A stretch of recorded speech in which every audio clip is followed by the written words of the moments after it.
Maharashtra today 24 news, सत्य परिस्थितीचा सविस्तर आढावा।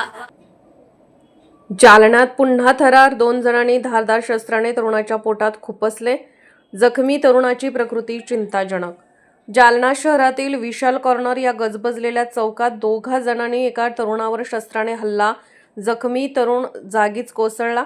उपस्थित नागरिकांनी तरुणास तात्काळ जिल्हा सामान्य रुग्णालयात हलवले असून वैद्यकीय अधिकाऱ्यांनी उपचार सुरू केला असला तरी प्रकृती गंभीर असल्याचं वैद्यकीय अधिकाऱ्यांनी सांगितले। दरम्यान बळीराम भरत इंगळे वय 23 वर्ष असं जखमी तरुणाचं नाव असून तो सदर बाजार पोलीस ठाणे हद्दीत राहत असल्याचे कळते।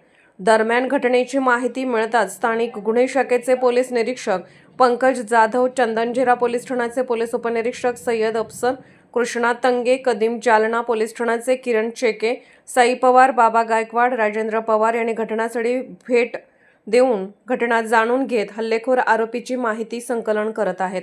महाराष्ट्र टुडे मराठीसाठी ब्युरो रिपोर्ट विलास गायकवाड, जालना।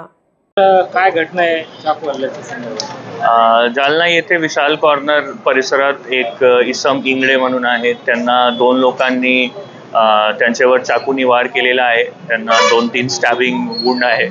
त्याला सध्या हॉस्पिटलला ॲडमिट केले गेलेलं आहे। तो आता त्याची परिस्थिती स्टेबल आहे आणि डॉक्टर्स त्यांचे उपचार सुरू आहे। प्राथमिक माहितीनुसार 2 आरोपी आहेत। हे 2 आरोपी आणि जे इंजर्ड आहे यांचा काही फॅमिली डिस्प्यूट सुरू होता एक लव्ह अफेअरवरून आणि त्यातून हा घटना झालेली आहे। आणि आज सध्या आरोपीची शोध सुरू आहे। LCB आणि लोकल पोलीस स्टेशन अशी आपण वेगवेगळी 3-4 टीम केलेली आहे। आता आपण आरोपीच्या ट्रेस करत आहोत। लवकर आरोपी भेटेल।